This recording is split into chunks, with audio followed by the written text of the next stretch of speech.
We got a 12-year-old baby savage by the name of Lil Rodney.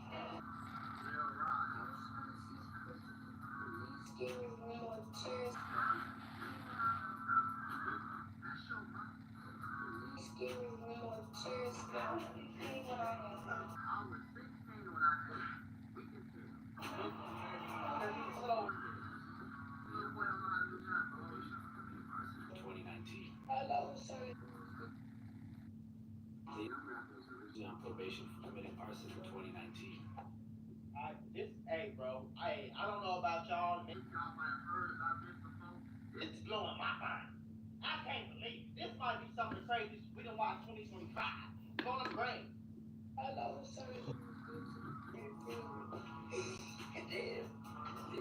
Alright, guys, so grab a seat, get a snack, and get comfortable because in today's video, I have a very tragic story for you guys. And I'm going to be talking about the story of Lil Rodney and how the world failed him. And I know other YouTubers probably haven't even heard about the story yet, as it's been flying pretty low under the radar. And if they did, they probably thought it wasn't important enough to talk about because, you know, most of them are way too caught up on the 24/7 style of pointless internet drama that really doesn't have that much impact on the real world for the most part. Anyway, let's talk about Rodney. So Rodney is a 12-year-old rapper from Texas who's currently serving a 7-year jail sentence for shooting a 1-year-old baby.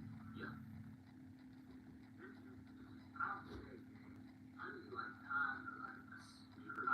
A gun that Rodney had in his possession was fired and hit a 1-year-old child. A gun that this little boy got that Rodney had in his possession was fired and hit a 1-year-old child. Now, based on my understanding, the details under how and why the gun was fired are unknown. Like, I tried turning into my alter ego, Detective Destiny, to find out why this kid decided to shoot a literal baby, but I couldn't find any specific details. However, my best assumption is that he wasn't specifically targeting the baby because that wouldn't have made any sense. Like, what does he have against a baby? Like, nobody beefs with babies because, for starters, they can barely walk or talk. I mean, unless this kid just has some special ability. I think he probably just playing with a gun because he thought it was cool because all his friends did that. This, no more like this, bro, be the same people that grow up 30, 40, and they be still slow and they still think it's cool. Hold on, y'all, because y'all know I love putting y'all on to that easy money. Cashkick.com is a free to use cash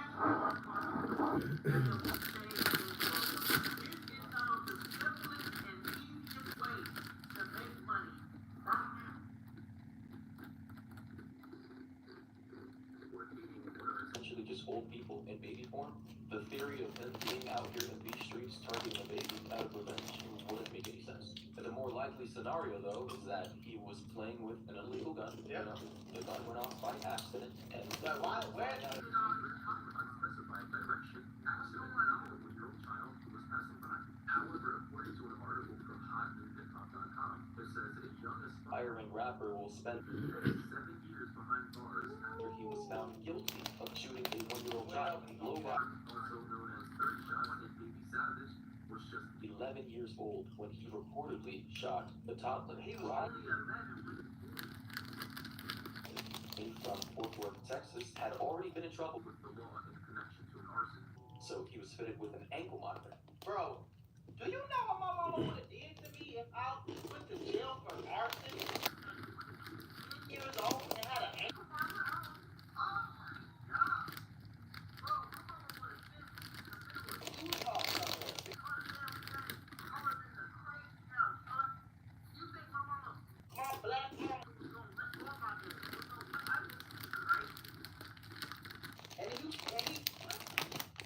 The young rapper was just because he wanted to attend the funeral of a friend. However, he couldn't provide the friend's name. So yeah, that's a lot of stuff to unpack. By the time this kid was at a gym, it'll be the year 2028. You know, the iPhone 7 would have been released. Cars will no longer require human beings to drive them, and the cure for all cancers would have been found. In all seriousness, this kid is royally rough, especially since he has to pray. No way. I don't know the specifics of what exactly he set on fire, as he's a minor and I believe those details did not share to burn because of his age. But obviously, you gotta be a little bit unstable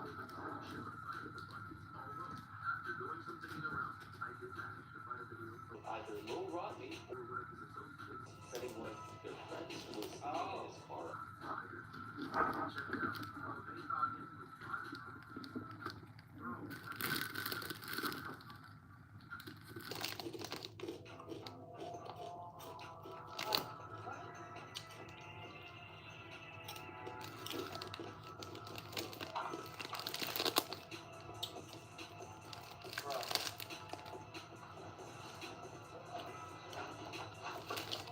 So yeah, as you can see in the video, that man or the kid, he was just trying to catch some Z's. He was just, taking Bro, it. what the is going on? Bro, what are we Trying to watching? rejuvenate his body and soul.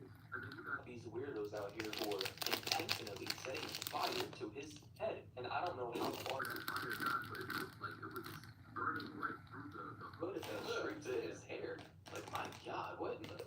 But anyways, as for the 1-year-old Rodney shot, reports indicate that the baby did indeed survive Oh, the thank shooting. God.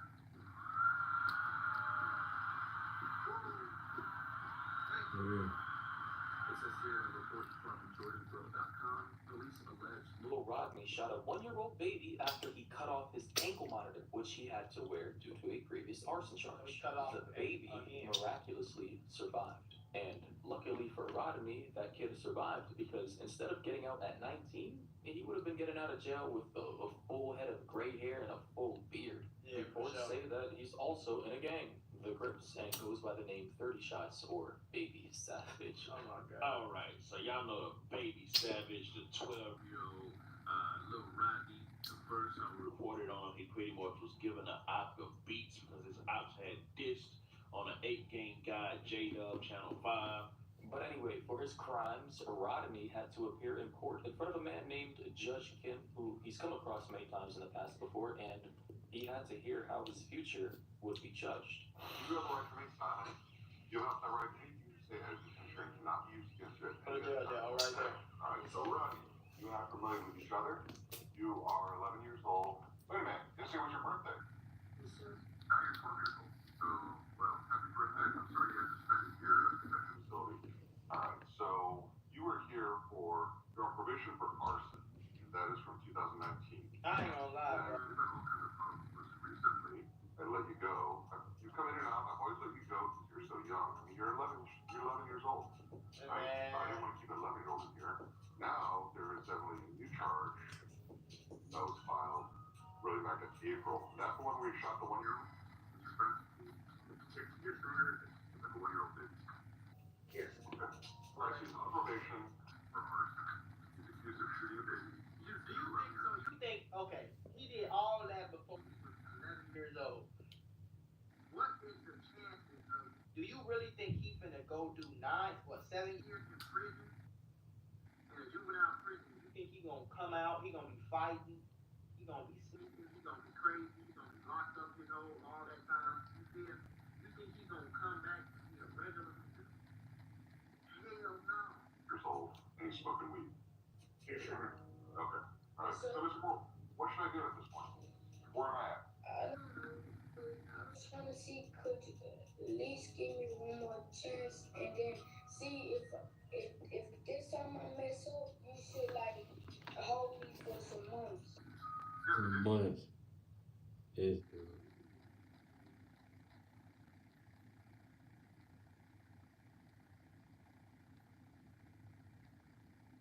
What if the meals that kept families alive in the 1920s would land you in court today? Foods once sold on every corner are now banned, blacklisted, or buried by law. Here are the things people used to eat, but that are now illegal.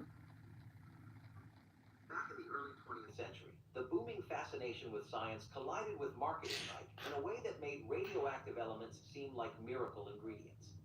That's where radium-laced foods and drinks entered the picture, sold as energy boosters, beauty enhancers, and even aphrodisiacs. One of the most infamous products was Radithor, a radium-infused water marketed with the slogan, "A cure for the living dead." Spoiler, it turned out to be more of a shortcut to that status. The appeal wasn't purely gimmick. At the time, radium had just been discovered.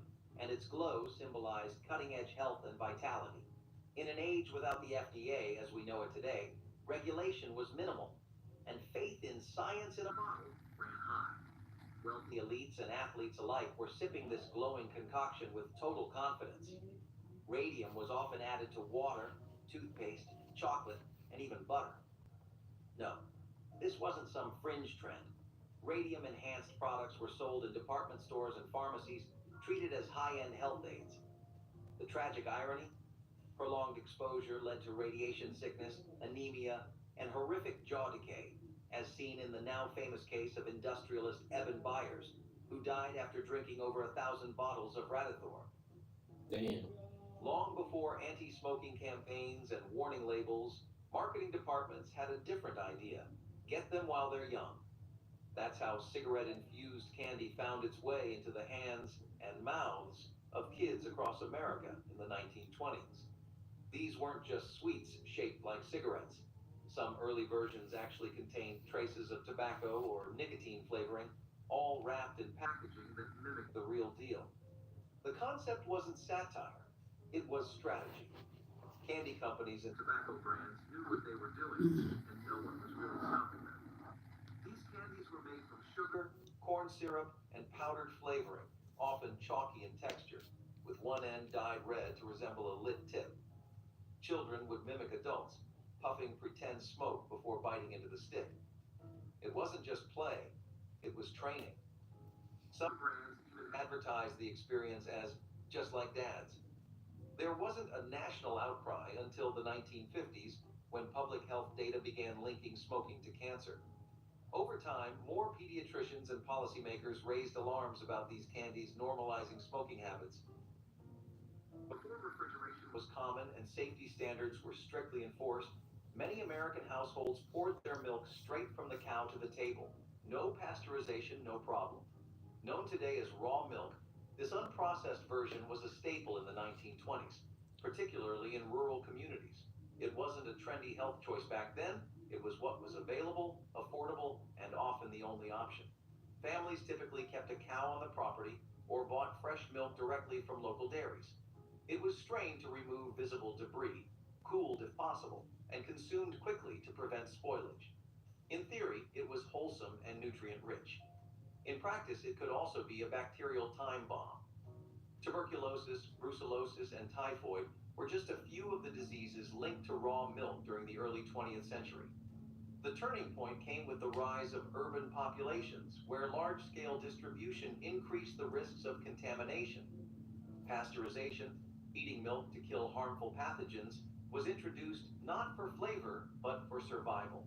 By the mid 20th century, it became the standard in most states, with laws gradually restricting the sale of raw milk. In the 1920s, fine dining didn't always mean filet mignon or lobster tail. Sometimes it meant a bite sized bird served whole.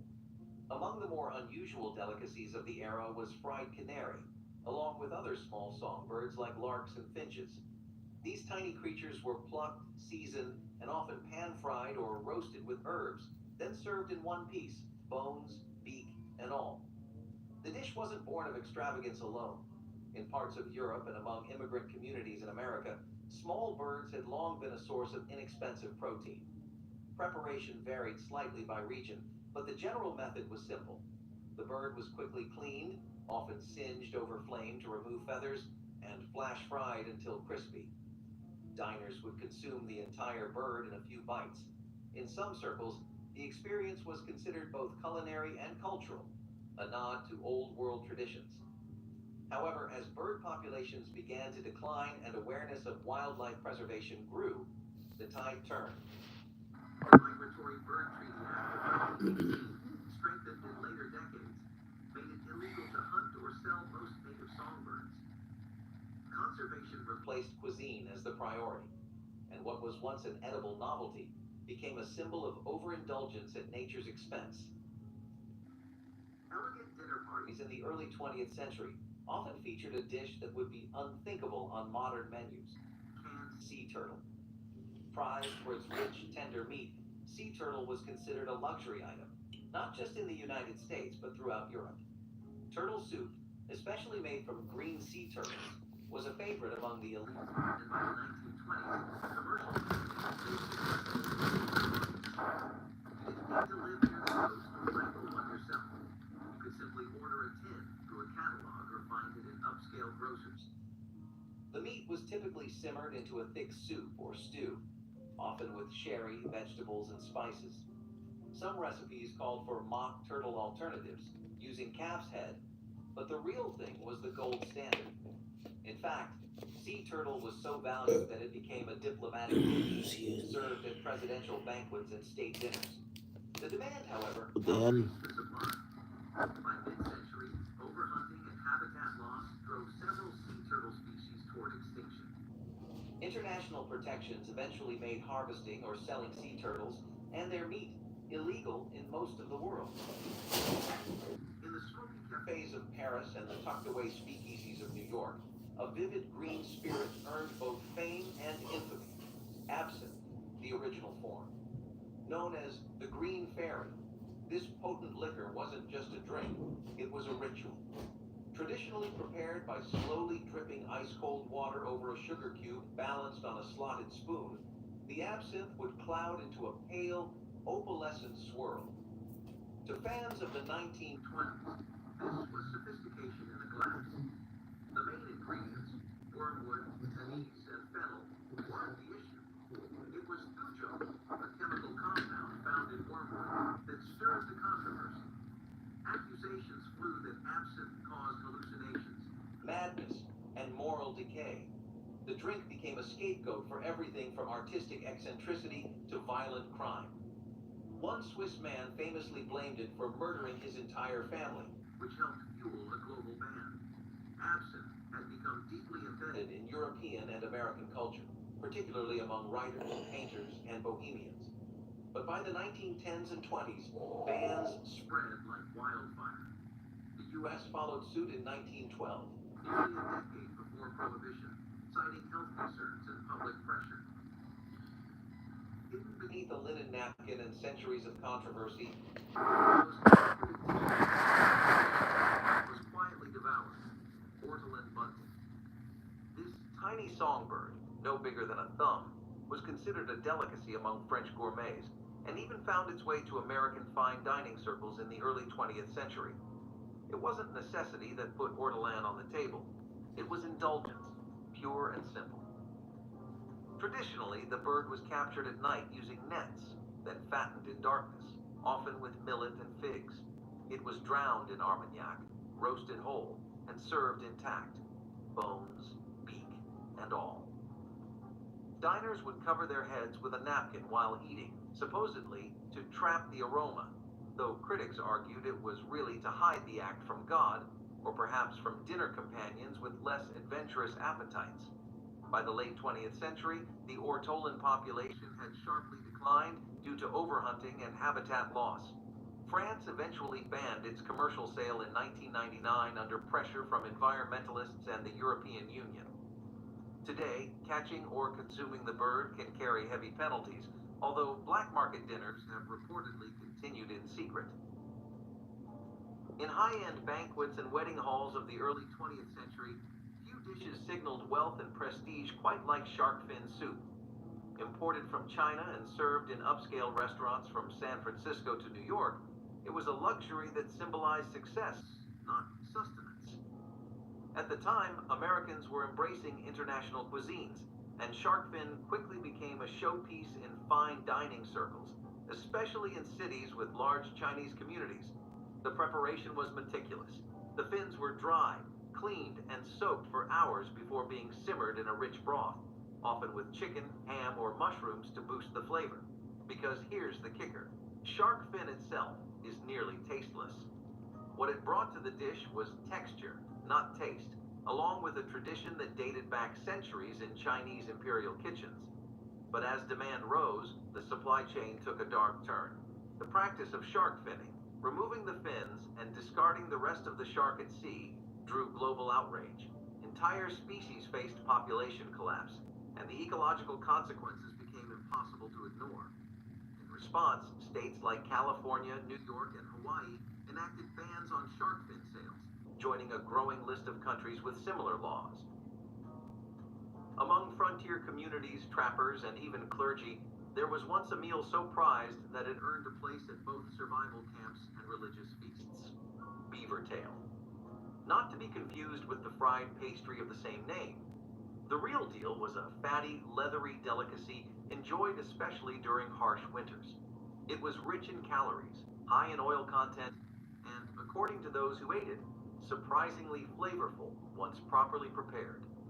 Beaver tail was typically roasted over an open fire or boiled until the Some tough beaver skin tail. softened and blistered away, revealing a gelatinous, almost pork-like meat beneath. The high fat content made it an essential source of energy in cold climates. French Canadian Catholics even classified it as fish to permit its consumption during Lent, a loophole that speaks volumes about its culinary significance. But necessity gave way to regulation as overtrapping led to drastic declines in beaver populations. Once abundant across North America, the animal became the focus of early conservation efforts. Trapping seasons were shortened, hunting bans enforced, and certain regions outlawed beaver harvesting entirely. At the height of 1920s fine dining, few dishes carried What's more up, y'all? prestige Like, share, or subscribe, hit decadence that than notification foie gras. bell. Derived from the French for fat liver, this rich, buttery delicacy is made by force-feeding ducks or geese to enlarge their livers far beyond their natural size. While the technique dates back to ancient Egypt, it found a firm place on American menus during the Gilded Age and continued to grace the tables of upscale restaurants into the Jazz era. Foie gras was typically pan-seared, turned into pâté, or served cold in terrines. Its creamy texture and intense flavor made it a prized appetizer for those who could afford it. In culinary circles, it was viewed as a triumph of tradition and technique, though the method behind the product sparked unease even in its heyday. The controversy came to a head in recent decades. Animal welfare advocates raised concerns about the gavage process, where a feeding tube is inserted into the bird's throat multiple times daily.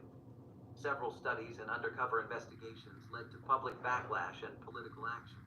Today, states like California and New York have banned the sale or production of foie gras entirely, citing cruelty in its creation. When meat was scarce and protein needed stretching, Americans didn't always turn to the farm. Sometimes they turned to the sea. In the early 20th century, whale meat appeared in butcher shops and on menus, especially during wartime rationing and economic hardship. Though more commonly associated with Nordic and Japanese cuisine, whale was considered a practical solution during shortages, praised for its abundance and high fat content.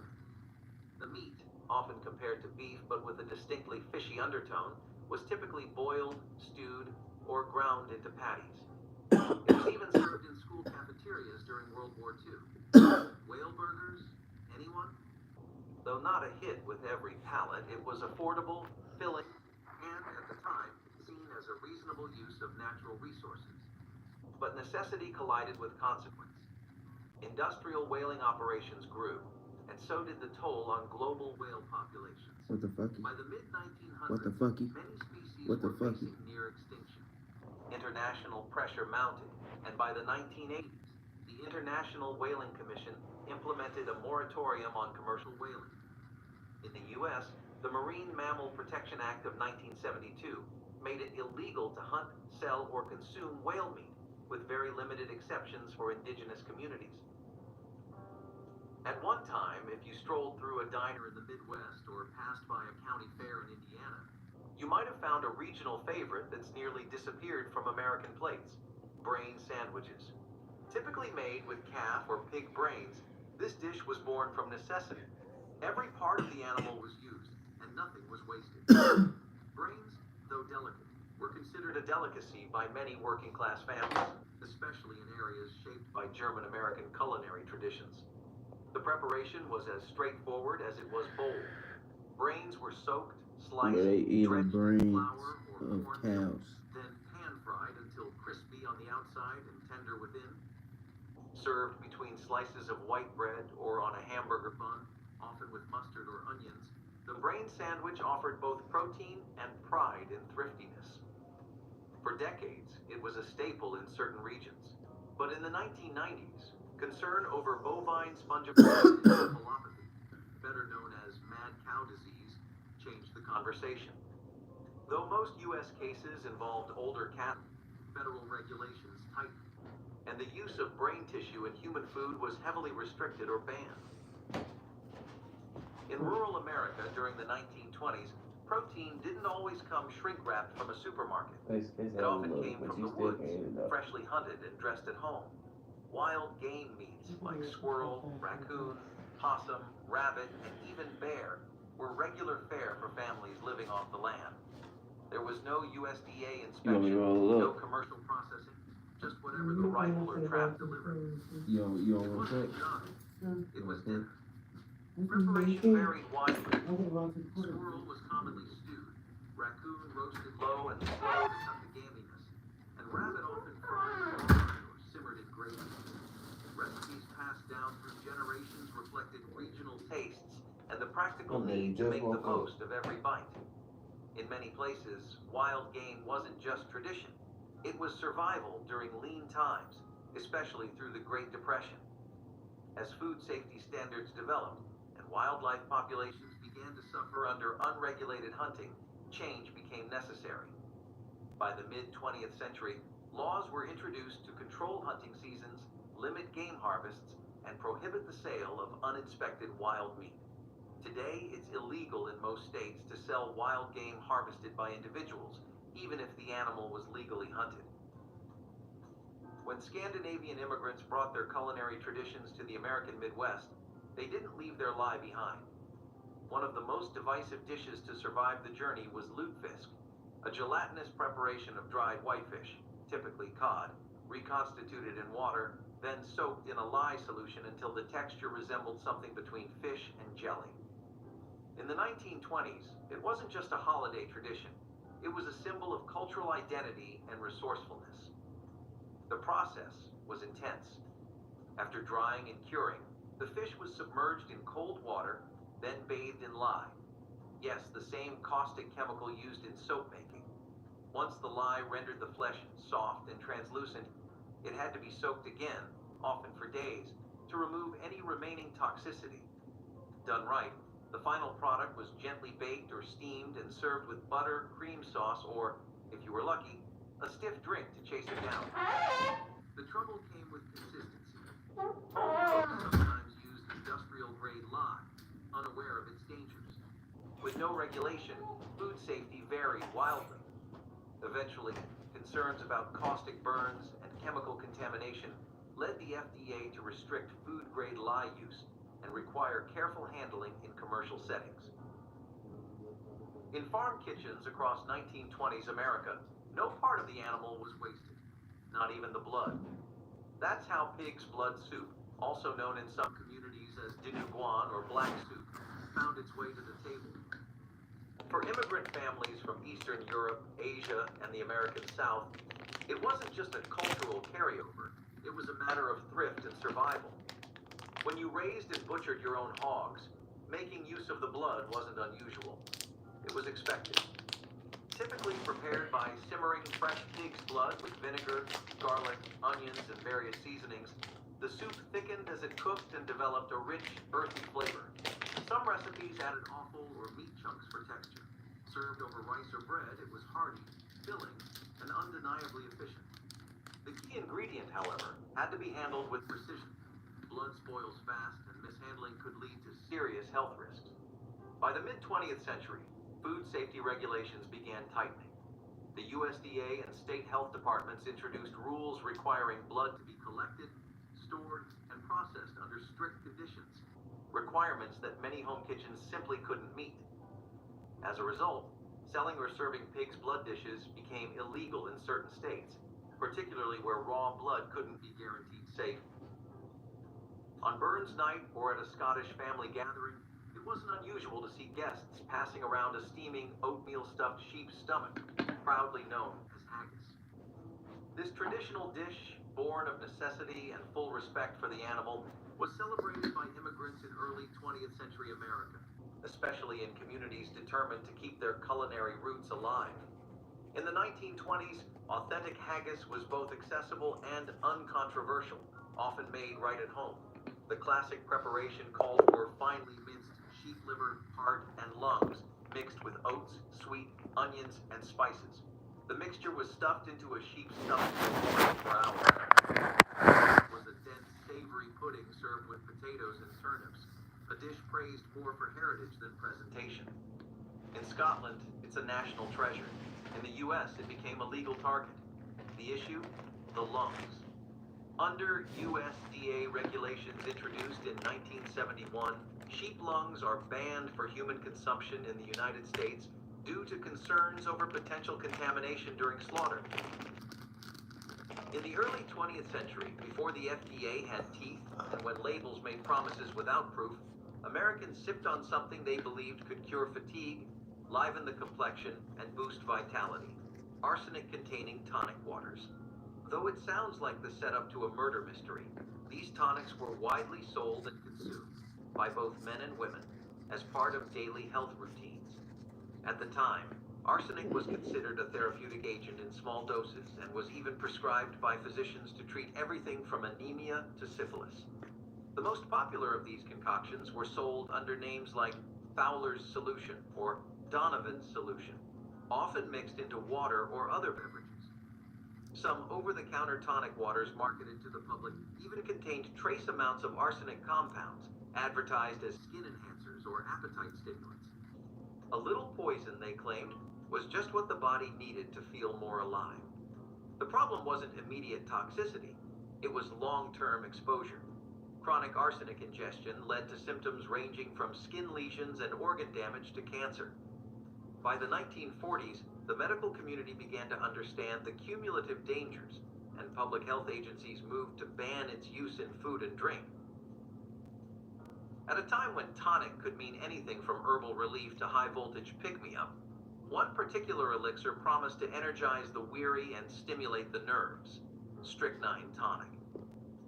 Yes, strychnine, the same substance better known as rat poison, was once a common ingredient in over-the-counter remedies and even prescriptions. In the early 20th century, tiny doses were believed to act as a stimulant for the nervous system, especially in treatments for fatigue, digestive issues, and even erectile dysfunction. Often marketed under names like nerve tonics or digestive bitters, these formulas were diluted enough to avoid immediate poisoning, assuming the dosage was followed precisely. Bottles often contained alcohol as a base, along with herbs, spices, and strychnine nitrate or sulfate in homeopathic quantities. The kick wasn't imagined, it was chemical. As medicine evolved and pharmacology became more precise, the risks of strychnine began to outweigh its perceived benefits. Even in minuscule doses, repeated exposure could trigger muscle spasms, anxiety, and in severe cases, respiratory failure. Accidental overdoses weren't uncommon, especially with vague labeling and inconsistent formulas. Before colas and lemon. I'm looking at all the banned foods that we can't serve no more. So these are all the banned foods that we can't serve no more that they had like in like the 1920s and 30s and shit like that. Lemon lime took over American soda fountains. The reigning flavor of old-fashioned refreshment was rooted, literally, in the forest floor. Drinks flavored with sassafras oil, especially old-school root beer, were beloved across the country in the 1920s. Extracted from the... It passed up the food already. It's going to the drinks and medicine, supposedly, no. Bark or root of the sassafras tree, this oil gave beverages their spicy, sweet kick, instantly recognizable and uniquely nostalgic to anyone who grew up with it. Sassafras wasn't just flavor, it was folklore. Touted in tonics and homemade concoctions, it was believed to purify the blood, cure colds, and promote general well-being. Home brewers and soda companies alike used the oil to produce batches of root beer and tea, and it was often enjoyed chilled on porches or poured over ice cream for months. But in the 1960s, researchers found that safrole, the main compound in sassafras oil, was carcinogenic in high doses, linked to liver cancer in lab animals. That discovery changed everything. The FDA swiftly banned the use of safrole in commercially produced foods and drinks. While artificial sassafras flavors remain legal today, the real oil is strictly controlled. Long before artificial flavoring revolutionized the dessert world, luxury kitchens leaned on rare and exotic ingredients. None more curious than ambergris, a substance famously described as whale vomit, though technically it's expelled from the other end. Produced in the digestive tracts of sperm whales, ambergris was valued not for its origin story, but for its deep, musky aroma and subtle, earthy flavor. In the 1920s, it was a sought-after addition in perfumery and, more surprisingly, in food, especially high-end desserts. Used sparingly, ambergris was grated or steeped to infuse puddings, custards, and jellies. A dash could transform a dish into something elite, with European aristocrats and American chefs using it to add mystery and luxury to the final course. The high cost wasn't just for show, it was supply and demand. Ambergris was, and still is, extremely rare, often found floating in the ocean or washed up on shorelines. Over time, ethical and environmental concerns caught up with the practice. As whales became protected under international law, so too did the trade and use of anything derived from them. Long before meat came shrink-wrapped with sell-by dates, families across America relied on a more personal process, uninspected home butchery. In the 1920s, it wasn't unusual for households, especially in rural areas, to raise, slaughter, and process their own animals. Hogs in the fall, chickens on Sundays, a steer if the family had enough pasture. The butchering block wasn't in a plant. It was often in the backyard or barn, with knives honed by hand and recipes passed down on index cards. Everything was used. Meat was cured in salt, sausages were stuffed by hand, and lard was rendered on the stove. Food safety came down to experience and tradition, not regulation.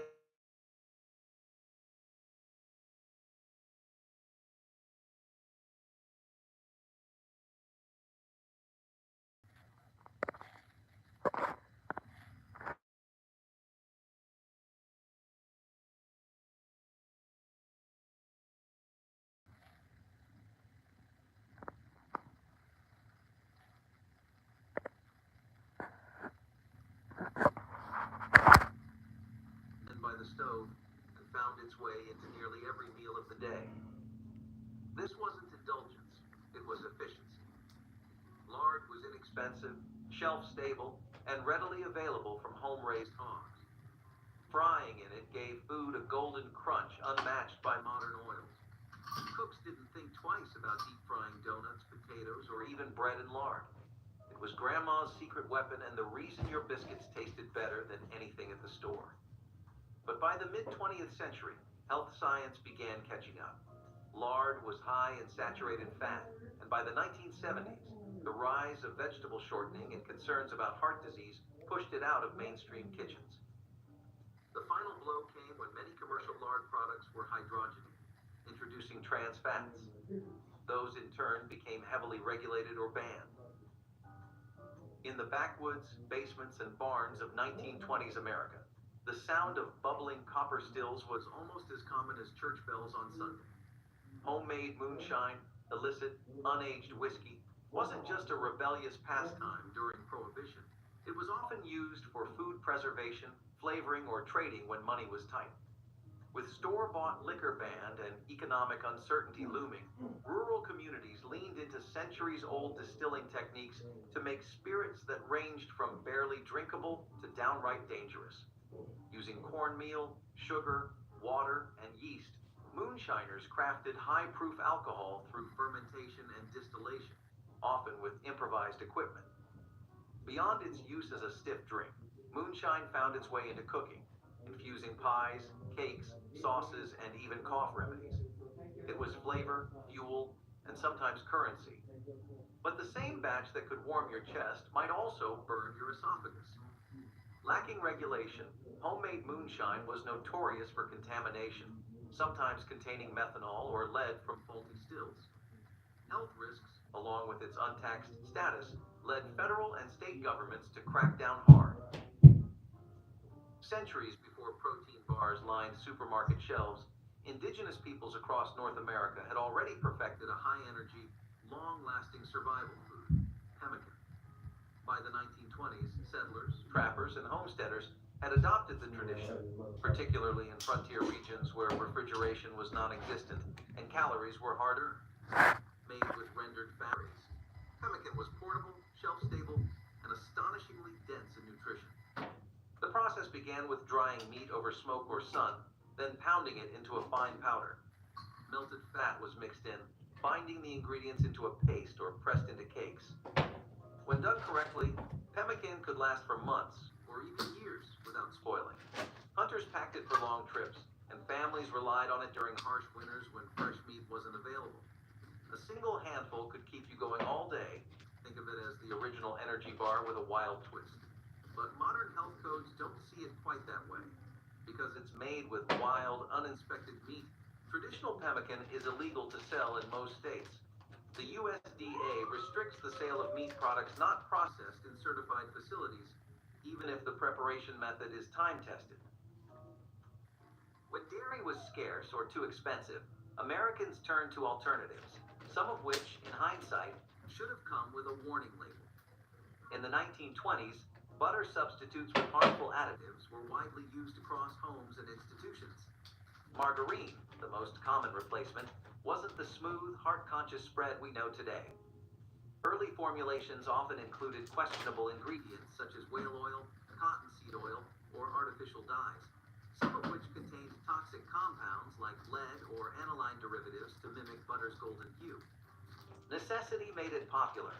Butter was rationed during wartime, and in urban areas, refrigeration was unreliable. Margarine was cheap, shelf-stable, and easy to produce in bulk. It was even promoted in cookbooks and public school menus as a modern miracle food. The catch? Some versions were chemically unstable or contained substances that would never pass modern food safety standards. As public health research advanced, so did the scrutiny. By the mid-20th century, mounting concerns about trans fats, toxic additives, and long-term health effects led to stricter regulation. The FDA banned harmful coloring agents and required standardized labeling. Told staple for decades, canned tuna was a go-to choice for quick meals and affordable protein. Packed with convenience and a mild flavor that fit everything from sandwiches to casseroles, its popularity surged throughout the 20th century. But hidden beneath its silver lid was an ingredient no one had bargained for: mercury. Some brands of tuna contained alarmingly high levels of the toxic metal, a risk that went largely unnoticed in the 1960s when food safety regulations had yet to catch up with modern science. Back then, concerns over contaminants weren't front-page news. The average consumer had little reason to suspect that a simple tuna salad might come with a side of neurological damage. Mercury, a heavy metal that can accumulate in the body, posed serious health risks, especially for pregnant women and young children. Symptoms of mercury poisoning included cognitive impairments, muscle weakness, and developmental issues, hardly what anyone expected from a lunchtime staple. As research progressed, regulatory agencies stepped in. By the 1970s, the diet food industry was booming, with the guilt. Saccharin became the answer. Found in everything from diet sodas to slim, it was close enough.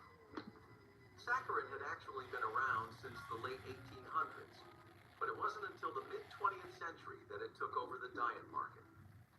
People stirred it into their coffee, poured it over cereal, and downed it in soft drinks like Tab. It was everywhere, until scientists started raising concerns. In the early 1970s, studies linked saccharin to bladder cancer in lab rats, setting off alarm bells. The FDA responded by mandating warning labels on products containing the sweetener, effectively scaring off a lot of consumers. Despite the controversy, saccharin never fully disappeared. Later research suggested the rat studies didn't translate directly to humans, and by 2000, the cancer warning was removed. Today, it's still around, though it competes with newer artificial sweeteners. Back then, though, it was the diet craze's best friend. Until it wasn't. Funnily enough, beluga caviar used to be pretty cheap. I mean, by the 50s, it was definitely a plaything of the uber elite, but it started out as a pretty cheap thing you could just get from sturgeon. It's kind of hard to imagine, right? The image we associate with it today started from upper-class culture, basically putting the thing on a pedestal. It didn't help that every establishment that was meant to cater to this exclusive class was also putting it on all of their menus. You had beluga caviar on crackers with expensive champagne or chilled vodka with blini and creme fraiche. The possibilities were pretty endless. It became something you associate with old money, with diplomatic gatherings and big political events, and the kind of thing that was just too rich for the blood of an average worker. That's still true today, but hey, it's at least comforting to know that in some era, it used to be considered pretty cheap, almost unsavory, really. Do you get the hype? I mean, let's say you had the money to burn. Would you still be spending it on caviar? Not to impress a date or to hit a rich flex, just as a food. So, you're all familiar with the way Coca-Cola used to have cocaine, right? Well, in the 1950s, that stopped being a thing, at least on paper.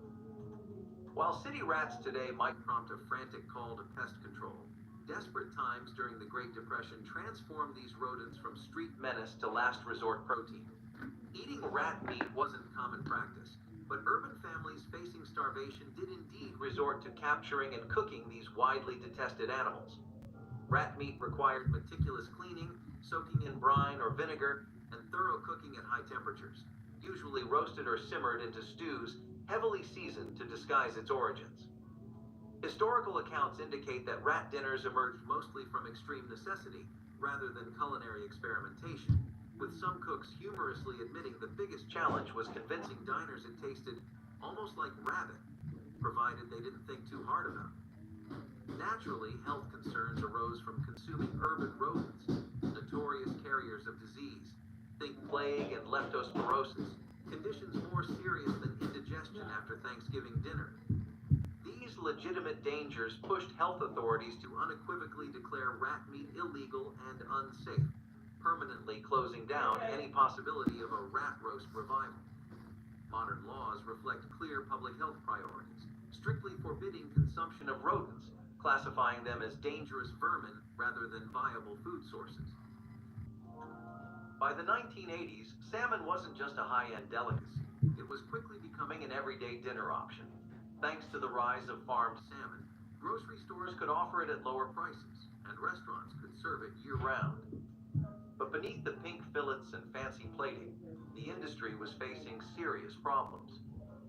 In the early days, salmon farming was like the Wild West. Little regulation, few environmental controls, and plenty of health concerns.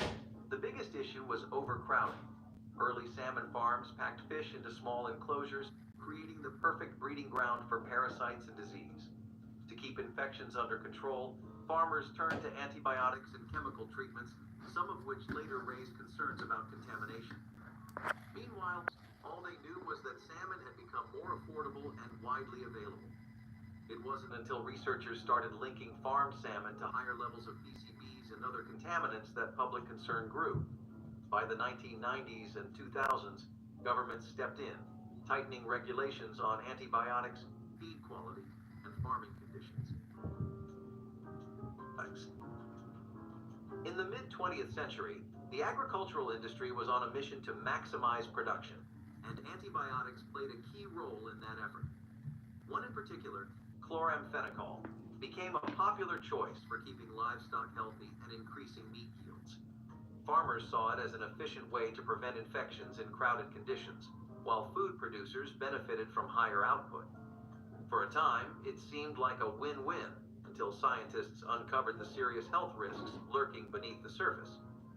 Unlike some antibiotics that merely disrupt digestion, chloramphenicol posed a far more alarming danger: aplastic anemia, a rare but potentially fatal condition where the body stops producing enough blood cells. The problem wasn't just with direct exposure. Traces of the antibiotic could linger in meat and dairy products, making their way onto dinner tables across the country.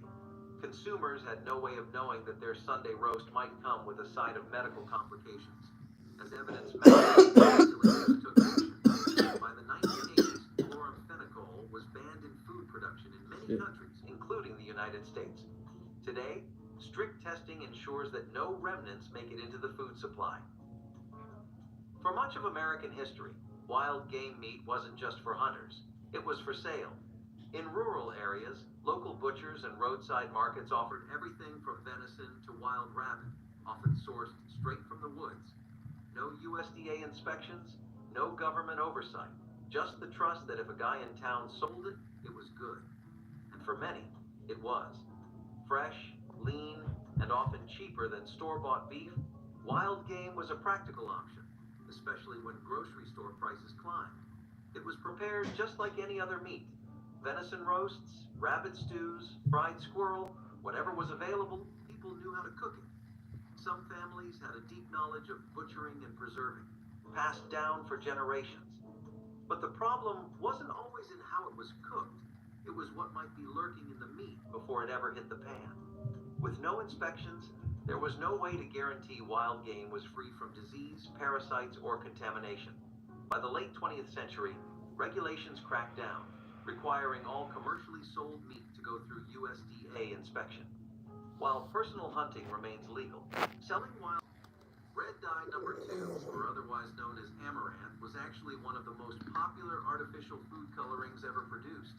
If you ever had candy, soda, processed meat, hell, if you bought certain kinds of makeup, there were high chances this was either on your skin or in your system. Now, normally, people didn't care too much about it. I mean, it's the 50s, that's kind of on brand for the time period, right? And why would they? It was resistant to heat, it could be used in liquid form and powder, it was a lot cheaper, easy to produce in bulk, it could be used with everything, and the color was just spectacular. So some of you might immediately express a lot of enthusiasm after hearing that. But some of you might think, what's the catch? Raise a suspicious eyebrow, or just think that this is too good to be true. And you'd be exactly right. The Food and Drugs Administration outlawed amaranth in around 1976 because studies had suggested that it actually increased the chances of cancer. Scientists had begun to link potential carcinogenic effects, and amaranth in particular came under scrutiny. There were all sorts of rumors about it. From your head to your toes, it could give you tumors anywhere like mosquitoes give you rashes. This pretty much sealed the deal for the industry. As they wanted to get ahead of the issue, the ban became a pretty clear solution. Meat was crucial when refrigeration wasn't an option. So Depression-era families turned to unpasteurized home-canned meats, a kitchen practice that involved cooking meat cuts, placing them in reused glass jars, then sealing tightly with wax or rudimentary lids. Housewives proudly displayed pantry shelves stocked with jars filled with pork, beef, or chicken, simmered simply in their own juices, offering a reliable meal source during the harshest months. Although economical, this preservation method was essentially playing culinary roulette, without pressure to bargain for a dinner. After all, homemade pickles were tasty, paralysis not so much. In fact, botulism outbreaks from improperly canned meats contributed significantly to the establishment of strict federal regulations mandating pressure canning and pasteurization to safeguard consumers. By mid-century, labels, expiration dates, and government oversight replaced wax seals and guesswork, legally forbidding unpasteurized home-canned meats from commercial sale and strongly discouraging them domestically. Soft, fluffy, and perfectly risen, bread in the 1980s was everything consumers wanted it to be. Whether it was sandwich loaves or dinner rolls, commercial bakeries had a secret ingredient to get that ideal texture: potassium bromate. Added to dough as an oxidizing agent, it strengthened gluten and gave bread a light, airy structure. But what seemed like a harmless baking trick turned into a serious health concern. By the late 20th century, researchers discovered that potassium bromate was linked to cancer in lab animals, particularly affecting the kidneys and thyroid. The problem was that, if not fully baked out, traces of the chemical could remain in the final product. While food manufacturers argued that proper baking eliminated any risks, health regulators weren't convinced. Countries like the UK, Canada, and the entire European Union banned potassium bromate outright, while Japan placed strict restrictions on its use. In the US, the FDA stopped encouraging its use but never fully banned it, leaving it up to states and manufacturers to phase it out. Some companies did, switching to safer alternatives, but others continued using it quietly. For seafood has long been praised as a healthy, protein-rich option. But in the 1960s, some portions came with an unexpected side effect: mercury exposure. As industrial pollution increased, heavy metals made their way into oceans and rivers, accumulating in fish that millions consumed daily.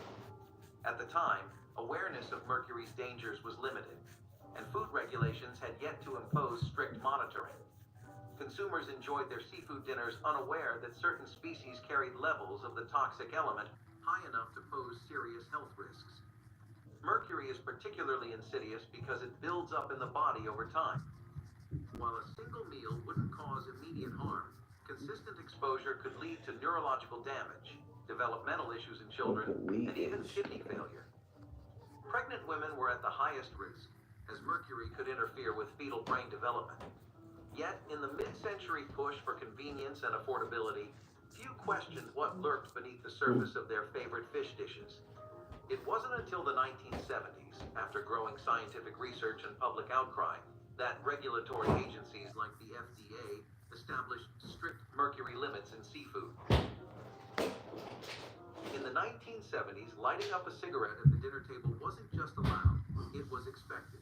Restaurants had ashtrays on every table. Waiters took orders through a haze of smoke, and no one batted an eye if you alternated bites of steak with puffs of a Marlboro.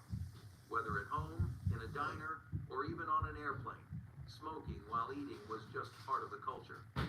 Back then, cigarette ads featured doctors, Hollywood icons, and even cartoon characters, reinforcing the idea that smoking wasn't just normal, it was sophisticated. Families would gather around the table.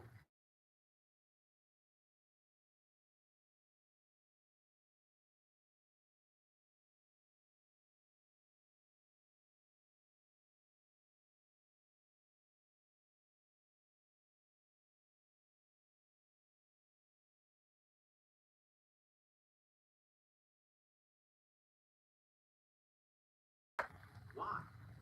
Well, besides the fact that it gets its name from wormwood, Artemisia absinthium, the thing itself has a spicy little compound we call thulione, or otherwise known as the 50s equivalent of acid.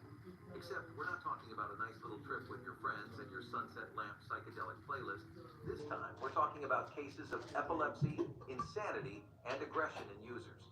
This eventually evolved into hysteria after the absinthe murder of 1905. One Jean Lanfray ended up killing his entire family after a long night with absinthe and several other drinks. And by 1912, hysteria had gotten so bad that the United States had outlawed it completely. In the 50s, you still couldn't get it legally, especially not for personal use. You would have to get it smuggled in from Spain or Portugal, and most people would just make bootleg absinthe, which was even worse. I mean, worse as in it'll do whatever alcohol does to you regularly. Scientists ended up finding out that thujone actually doesn't cause insanity or anything of the sort, and Jean was just yet another drunken homicidal maniac. An empty stomachs growled louder than consciences. Desperate Depression-era families sometimes turned to stealing eggs from wild bird nests, transforming survival into a risky game of climbing trees and dodging angry mother birds. Children often undertook this daring pantry raid, carefully selecting nests perched high above the ground, collecting delicate eggs from robins, sparrows, or doves. These tiny eggs were either scrambled or fried, occasionally mixed into baked goods or cooked into miniature omelets, providing valuable protein at virtually no cost, except perhaps the occasional scratch or angry peck. Cookbooks didn't endorse nest raiding outright, but folklore and family recipes quietly suggested the eggs tasted richer and creamier than typical store-bought versions, perhaps flavored by adrenaline from evading dive-bombing parents. However, what began as a necessary measure evolved into a serious ecological threat as declining bird populations led to stringent protections.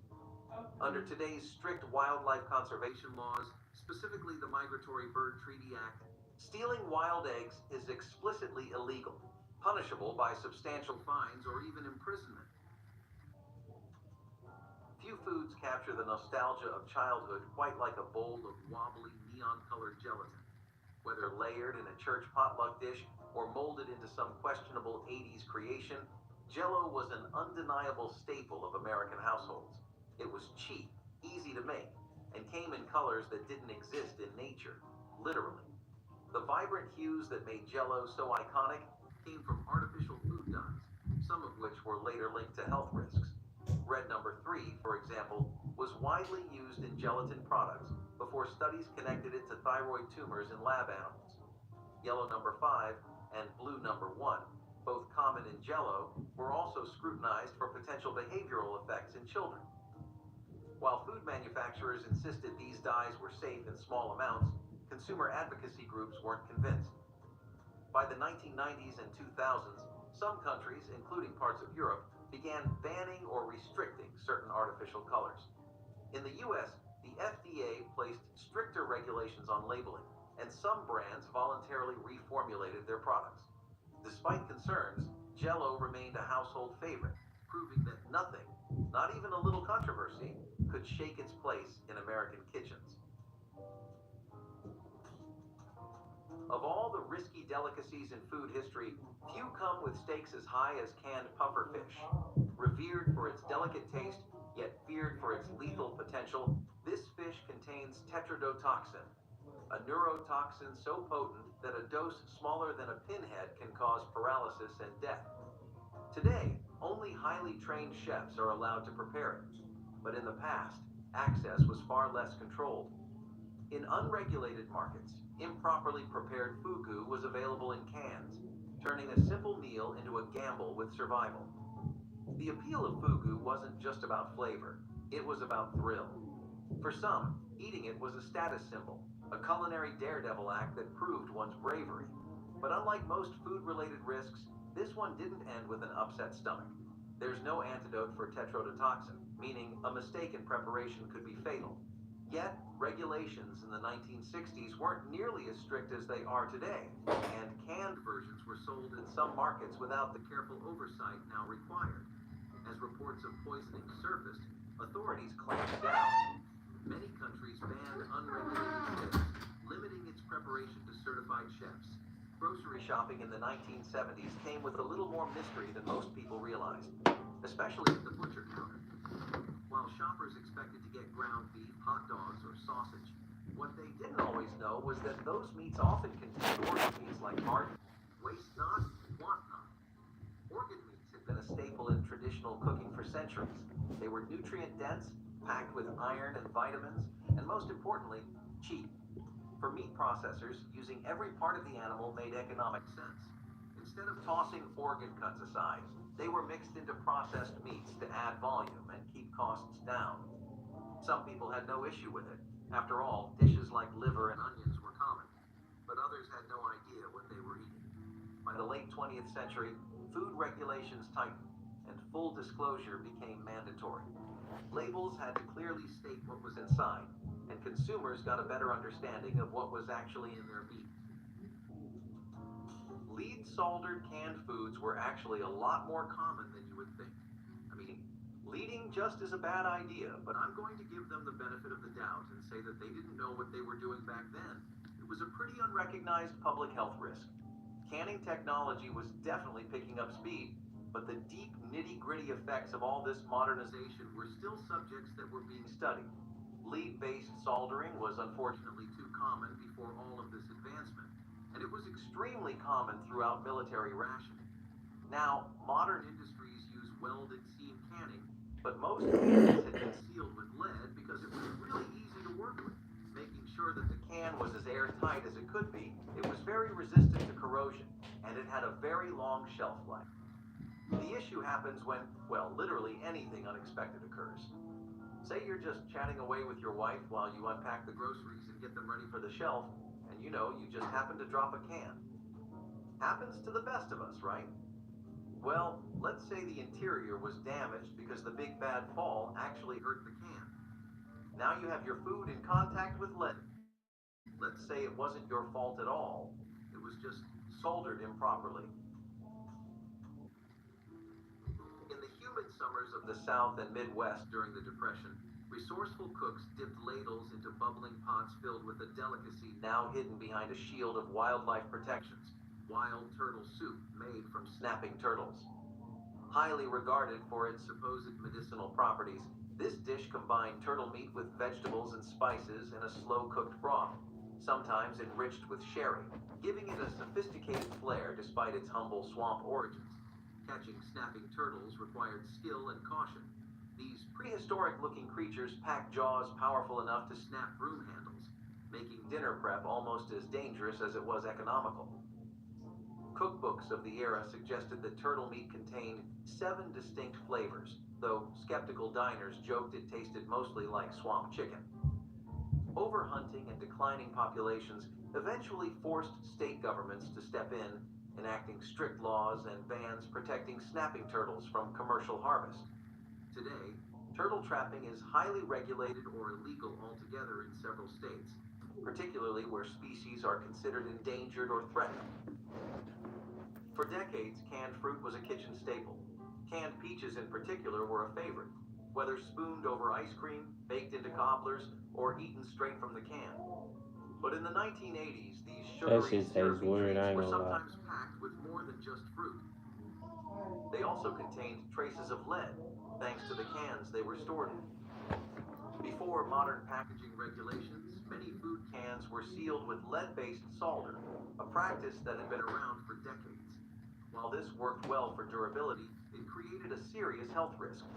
Over time, acidic foods like peaches and other canned fruits could cause the lead to leach into the contents, exposing consumers to potential lead poisoning. Even in small amounts, lead can cause neurological damage, developmental issues in children, and long-term organ damage. The problem wasn't new, but it took years for regulations to catch up. By the late 1980s, the FDA and other health agencies started cracking down on lead-soldered cans, urging manufacturers to switch to safer materials. By 1991, the U.S. officially banned lead in food cans, forcing companies to adopt modern, lead-free alternatives. In the 1960s, packaging was more about durability and design than long-term safety, and nowhere was that more evident than in lead-based paint on food containers. Vibrant labels, eye-catching colors, and a sturdy finish made these containers look appealing on store shelves. But hidden beneath the surface was a toxic hazard. Lead-based paint, commonly used in everything from household walls to children's toys, also found its way onto food packaging, a decision that, in hindsight, was as dangerous as it sounds. At the time, lead's risks weren't fully understood by the general public. While scientists had long suspected its dangers, regulations were slow to catch up. The problem was that lead doesn't just stay on the surface. Over time, it can leach into food, especially acidic products like canned tomatoes. Consumers had no way of knowing that their favorite pantry staples might come with a side of neurotoxicity. The health risks were severe.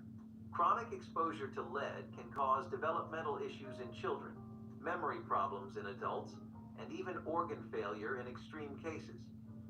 As research mounted, the government stepped in.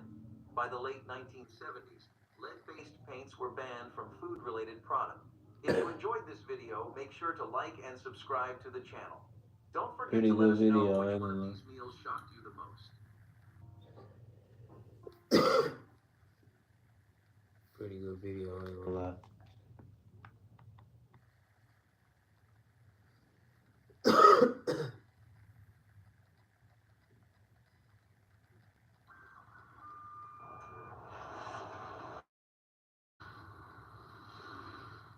Constipated. The need for fast relief when your backed up gut has you feeling bleh.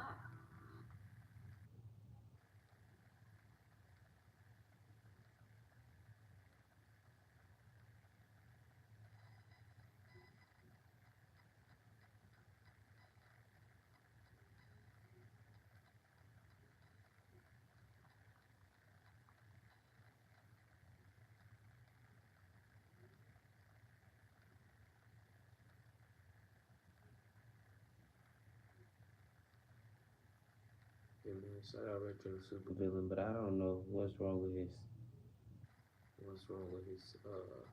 volume.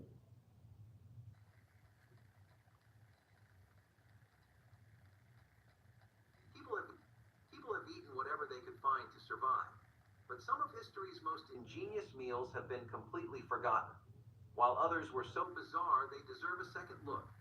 From creative wartime rations to surprisingly resourceful recipes, we're uncovering them all today. Starting off our list, we have squirrel stew, something that was actually extremely common to be witnessed to during the Great Depression. It was foods that got banned in the 1920s. That was the first one. It was like foods that got banned, food and beverages and stuff that got banned in the 1920s, and it's gonna pop up.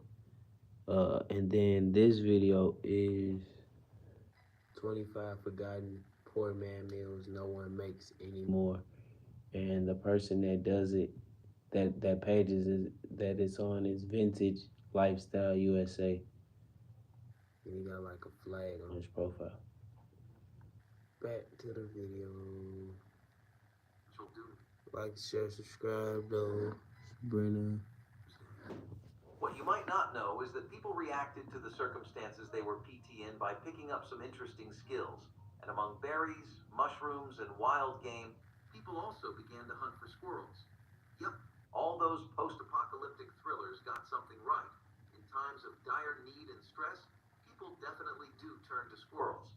Making squirrel stew was not something that had gotten popular just in rural areas and the outskirts of civilization in America. It was also something that had begun to become popular in urban areas as well. But really, one has to ask, how does a squirrel taste? The stew that people would make back then was as poor man's food as you could get. So we're really just working with the bare bones flavor of the meat itself.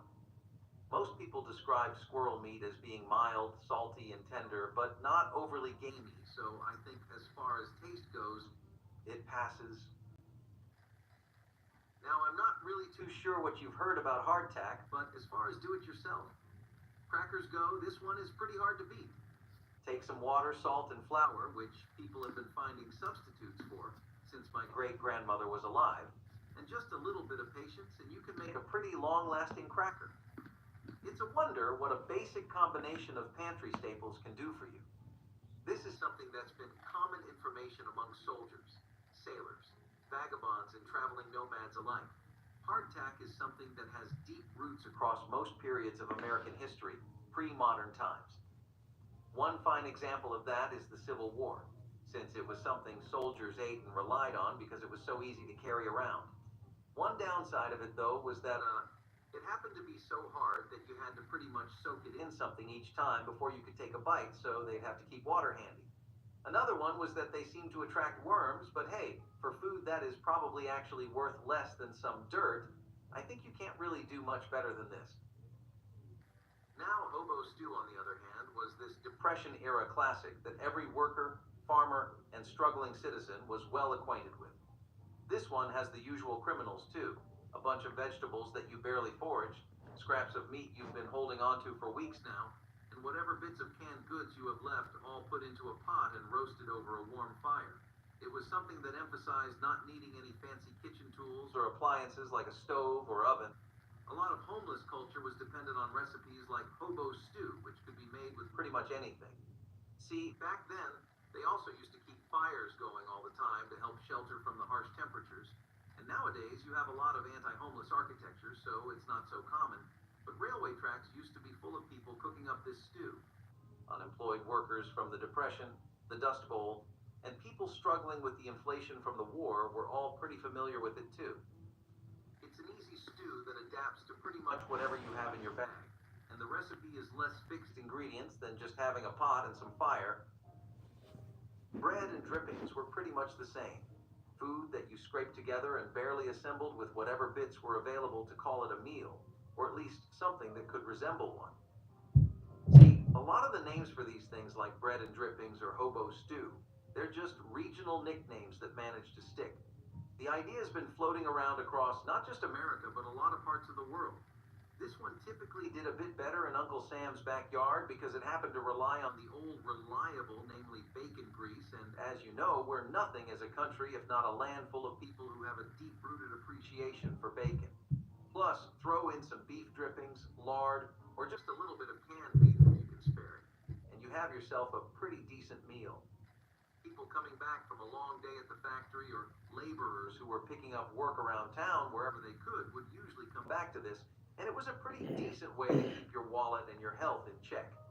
You got fat protein, and carbs all in one.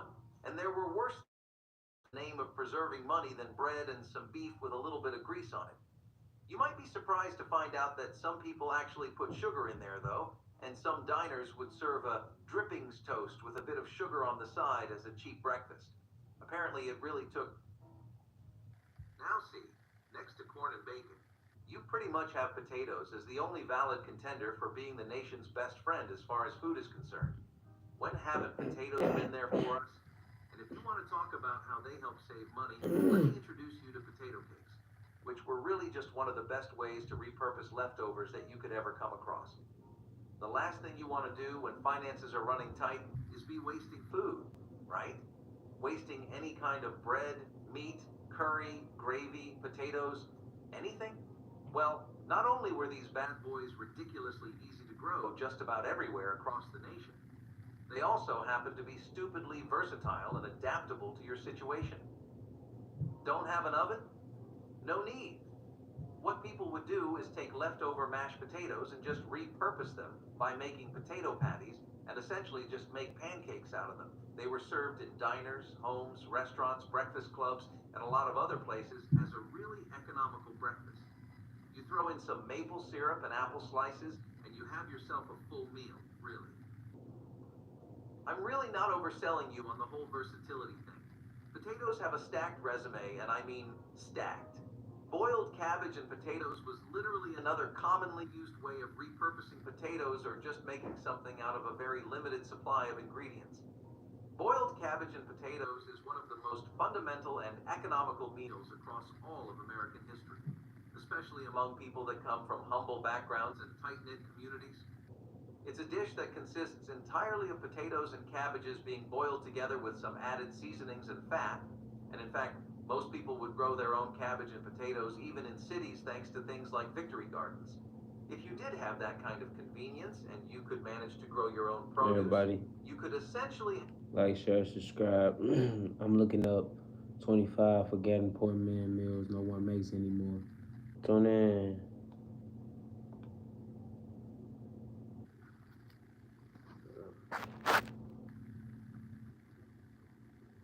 have one meal free if you added this to your regular routine.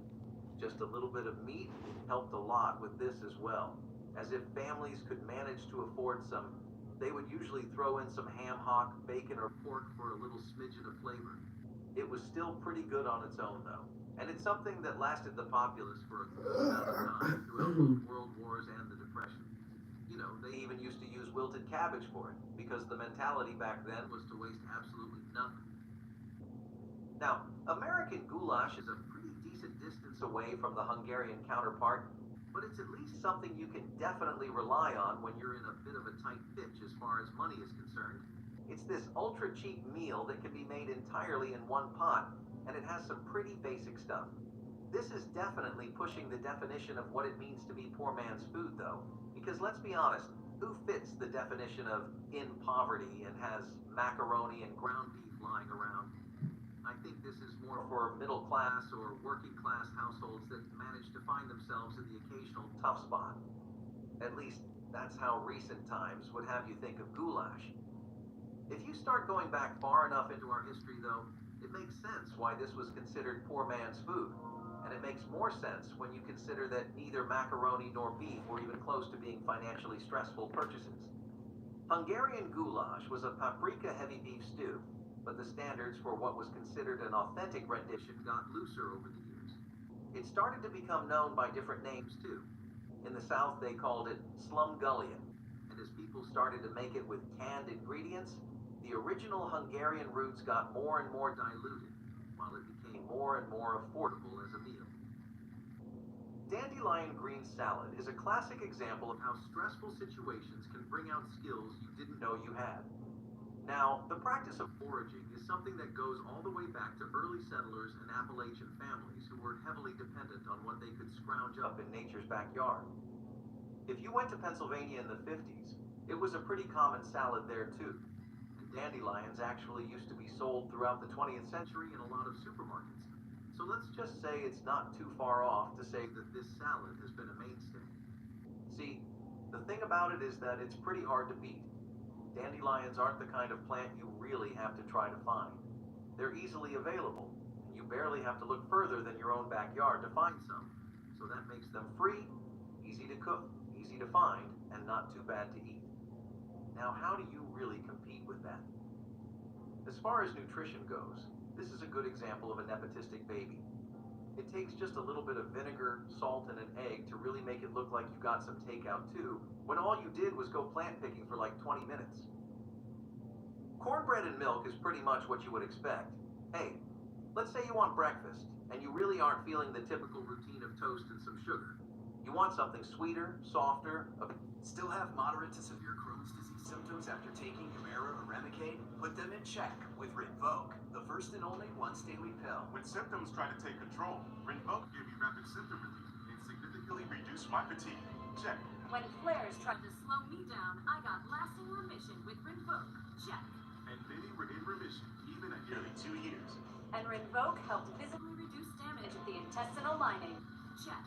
Rapid symptom relief, lasting remission. And visibly reduced damage. Check. Rinvoq can lower ability to fight infections. Before treatment, test for TB and do blood work. Serious infections, blood clots, some fatal. Cancers including lymphoma and skin. Serious allergic reactions, GI tears, death, heart attack, and stroke occur. CV event risk increases in age 50 plus with a heart disease risk factor. Tell your doctor if you've had these events: infection, FP or C, smoked, are pregnant or planning. Don't take if allergic or have an infection. Put Crohn's in check and keep it there with Rinvoq. Ask your gastroenterologist about Rinvoq. Bit more gentle on the taste buds and stomach. Cornbread is something that people just happen to have laying around, you know. It's like that one resident rat that never manages to leave the building, only this time it's a lot more homely and tolerable. With cornbread and milk, all you really do is just crumble it into a bowl and then douse the whole thing in milk. And then you just get to eating. It's a lot like soggy cereal, and it's a pretty good way to repurpose some bread and make sure none of it goes to waste. Most people in the South liked theirs with buttermilk, but a lot of people in urban cities often just win some syrup or molasses for a more sugary punch. Now, who doesn't love themselves a good peanut butter and mayonnaise sandwich? As far as breakfast classics go, this one's the undisputed heavyweight champion of them all. For centuries and centuries, since time immemorial, peanut butter and mayo sandwiches have been the shoulder we've been collectively Man, crying on stop as a playing with nation. me. Whether it's a kid that's dreading They math said for peanut their butter. first period, Hold on. an accountant that really isn't looking forward to. Bruh. They just said peanut butter and mayo sandwiches were a popular. Who made them popular? Who made peanut butter? Stop playing with me, bro. Ain't nobody ever said peanut butter and mayo was good. Stop playing with me, bro. Stop playing with me, bro. It's only one type of person. It's only one type of man. Stop playing with me, bro. Peanut butter and mayo sandwiches, bro. Stop playing with me, bro. Crunching numbers for the 756th Monday in a row, or a tired housewife who just wants to make herself an easy meal for once, peanut butter and mayo sandwiches are something that fit everyone's shoes. They're dirt cheap, take nothing to make, and you can get kids hooked on them at least until their 17th birthday, before they start asking for some protein for breakfast regularly. You know, though, historically, That's they started crazy becoming to me, popular bro. through the Depression. I mean, they had always faded in and out of time, but they started to become a mainstay that would basically be the first answer off the top of your head thanks to the Depression. It was one of the only times where butter had become so expensive that toast actually became unrealistic for a lot of people as a breakfast. The United States government also had it as a staple in most relief programs and food drive efforts. So a lot of people got too used to relying on brands like Hellmann's and Duke's to get by because they couldn't even get butter anymore. Bean and weenie casseroles, same deal. They're these one-pot meals that got really hot in the middle of the toughest times that have ever been recorded in American history. I'm talking real survivalist stuff. The kind of things you hear about when your parents try to tell you how easy you have. This one here was basically the only way most families got to enjoy the classic and timeless comfort of a casserole. It was a baked dish that was basically just canned beans, some kind of sauce or starch, usually potatoes, and some hot dogs. And it had been a mainstay of economical cooking throughout most of the 20th century, rationing every last scrap of it. Canned beans, on the other hand, were a pretty decent substitute for for traditional protein sources, and casseroles were a way for families to stretch ingredients and feed every mouth in the home. Depression-era recipes stayed pretty self-contained to the time they were born in. But in the 60s, this casserole got brought back, half out of nostalgia and half because boxed baking mixes and canned soups went together like bread and butter. Strangely enough, rice and raisins were a bit different. They weren't really as preferred as casseroles, but they definitely got the job done. It was a dish you made when you had a craving for something sweet, and you couldn't even begin to afford the first ingredient on the list for a simple cake. In most places, like Pennsylvania Dutch kitchens, it was something that people saw plenty of throughout the week. How could they not? How do you really get cheaper than rice, raisins, and some milk thrown in together to make something that vaguely resembles the texture of pudding with the consistency of porridge? I mean, sure, a lot of people in the southern and midwestern parts of the country were used to that kind of thing. You know, you had your Amish, you had your Jewish folks, but still, most people associated raisins with different kinds of desserts entirely, so it took a while to warm up to this. But hey, it was something that people thought was comfort food back in the day, and it definitely made a lot of room for rice pudding to get cozy up in people's dessert preferences later on. Cabbage was something that was just as much of a team player as potatoes. You could have cabbage and noodles too, if you felt like you had more than your fair share of starch. People used to call it haluski in Eastern European circles. Funnily enough, it's something that was popular in Europe too. The trick this time is to just take some egg noodles, onions, and fried cabbage, and put it all together. It's something that was really dominant throughout the Appalachian region. Lots of people who had cultural ties to recipes like this growing up, such as Slovak, Polish, and Hungarian folk, were pretty fond of it. Plus, the way a lot of these immigrant communities worked, whatever knowledge they had of their homeland's foods, they would often share it with the crowd and enrich the country that way. It got really popular at church potlucks too, one of the biggest reasons being that it had no meat, so it was always incredibly easy to make. You can't be more of an open book than Depression-era ketchup spaghetti. It's pretty much exactly what it sounds like, and what you see is indeed what you get. You cook some spaghetti, and you toss it with ketchup this time around instead of your usual marinara sauce. Families that were struggling with their finances during the Great Depression and World War II would rely on dishes like this, especially when canned sauces were either just not that common, or they lived in areas where it wasn't as available. Ketchup was a pretty good alternative to an otherwise expensive tomato sauce, and ketchup spaghetti became something that people loved, thanks to how it only managed to use 2 ingredients, both being really cheap. I'm sure some of you have even had this as school lunch or dinner, or both in a row. Plus, soldiers during World War II, you might not believe it, but a lot of the ones that got stationed in places like Japan and the Philippines would eat this. Nowadays, some people still make it as a retro throwback, but back then, it was pretty standard poor man's food. See, it doesn't matter if your wallet's looking thin, and you could go for 3 horses, work is work, and that's why people had lard sandwiches. You had to have something to get you through the day, and there was nothing that was high in calories or as cheap as a lard sandwich. It was a simple enough sandwich that just had rendered pork fat and some onions or sugar. Lard happened to be a decent deal more affordable than margarine and butter too, meaning that it became a real mainstay for low-income families. It gave a lot of manual workers some energy that they needed to keep earning a fair day's pay, and you know, nutrition can really be something that gets locked behind a paywall. It might be something that goes over our heads, but the way we eat really is a blessing. A lot of people couldn't afford the finer, cleaner, and healthier ingredients that would constitute a healthy diet. It meant that they had to rely on things like this, even though eating that much lard for so long did have its own consequences on a lot of folks. But hey, what can you do? Those lights have to stay on somehow. Consequences be damned. When you hear the words meatless meatloaf, it kind of makes you think what kind of oxymoron you're really dealing with here. I mean, it's kind of like saying a waterless river, right? How does that really work? Well, during the Depression, that rationing I was talking about, the one where the government kept all the nice little tenderloins and filet mignons to themselves, well, that got so bad that basically meat was largely unavailable. as in people seriously couldn't guarantee that they would have any kind of meat at all unless they could hunt it. Home cooks started to cope with the protein drought by coming up with food like meatless meatloaves, which was basically just mock food culture at its finest. It used fillers that were pretty good at filling, and that was typically just stuff like beans, breadcrumbs, potatoes, mushrooms, and other things that could mimic the texture and flavor of meat. Ground meat was too expensive, and people began to start making things like peanut, cornmeal, and lentil loaves. I mean, yeah, lentil loaves. It really was a thing. I couldn't imagine it, but hey, it might just be worth a shot. Hush puppies sound really cute, perfectly crispy on the outside, with a shimmering golden to complement that, and being as tender and smooth as butter on the inside.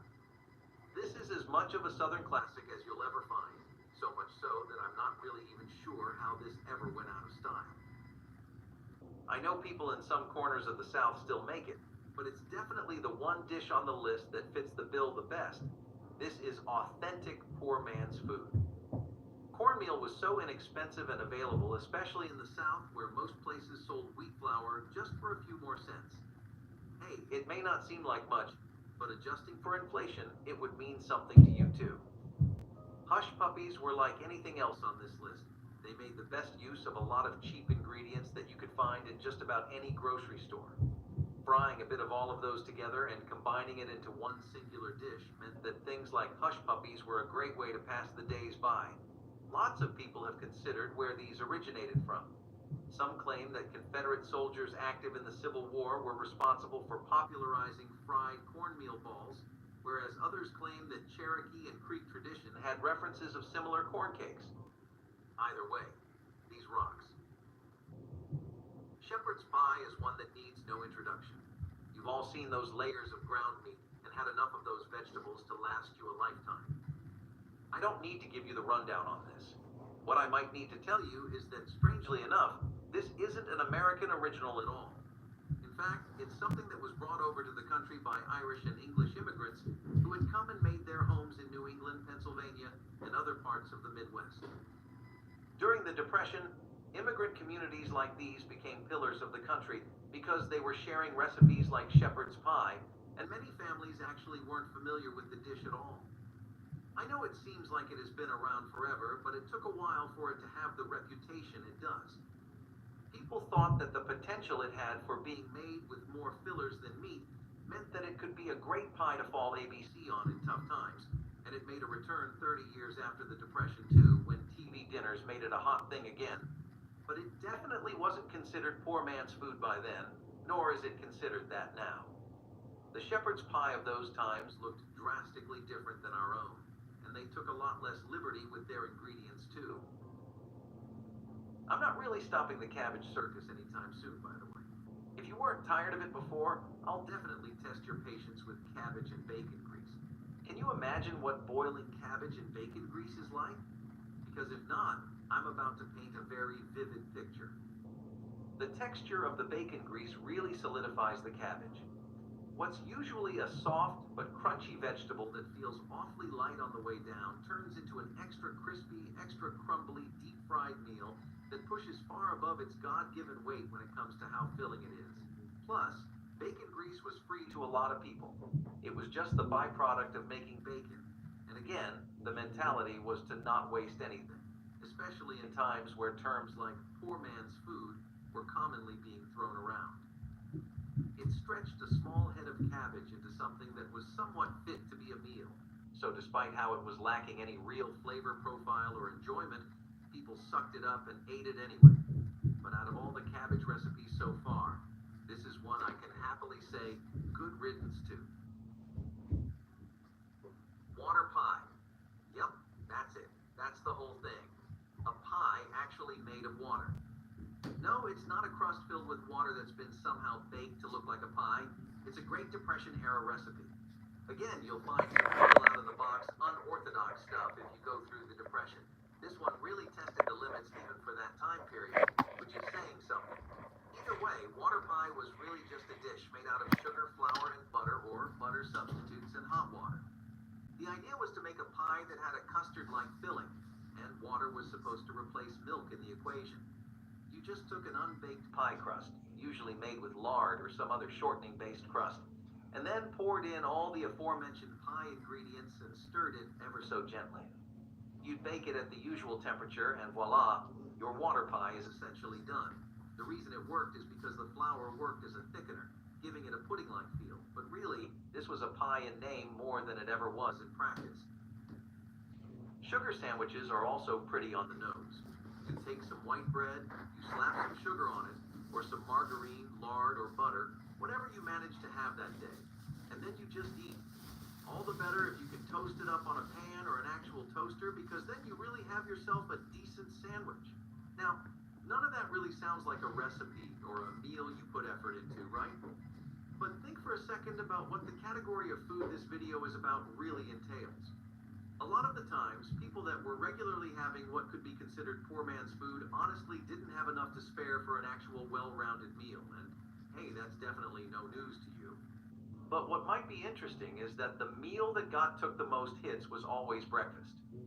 People couldn't do without their dinner, and they definitely couldn't do without their lunch, else those midday shift breaks would be draining instead of refreshing, and then how would you go to work?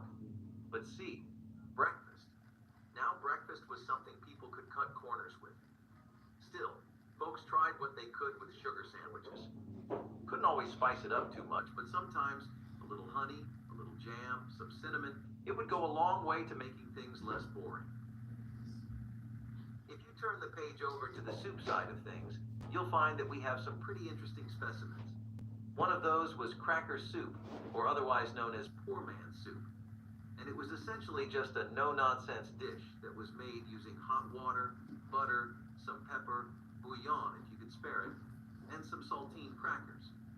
It wasn't even something most people would call soup on one of their worst days. But the kind of days people were living when they had food like this were a lot nastier than any definition of worst they could cook up. Speaking of cooking things up, this was actually something that got popular in the military too. Specifically because it required nothing to cook. Hey, it wasn't just something that the military happened to enjoy. A lot of families actually thought that cracker soup made for some pretty good sick food. It was light on the stomach, couldn't do anything to you that wasn't already happening, and it was pretty refreshing if you had a nasty congestion. Despite the fact that it has practically zero nutritional value, something about it, maybe the placebo, maybe the hot water, felt awfully refreshing. Foreman's pasta is actually a really ingenious dish on top of being really inexpensive. The idea was to make a pasta that worked like a lot of these other recipes, in that it could adapt to whatever you had on hand. Pasta was a shelf staple that was also cheap, and it barely cost a few cents per packet, so it became a go-to for a lot of families. In this pasta, people threw in breadcrumbs, which was supposed to be a substitute for cheese, but, let's be honest here. Even if you try some good old-fashioned perspective changing, this doesn't really hit even close to the same way cheese does. Next, you had garlic, onions, and red pepper flakes, which, believe it or not, actually make for a pretty nice combination, even if it is an awfully simplistic one. This is something you would see a lot more often out in the streets of, let's say, New York or Chicago. It's what families ate when they could never afford actual pasta, because either the meat made it too expensive, or the sauce was too imported, and therefore just had to be overly expensive.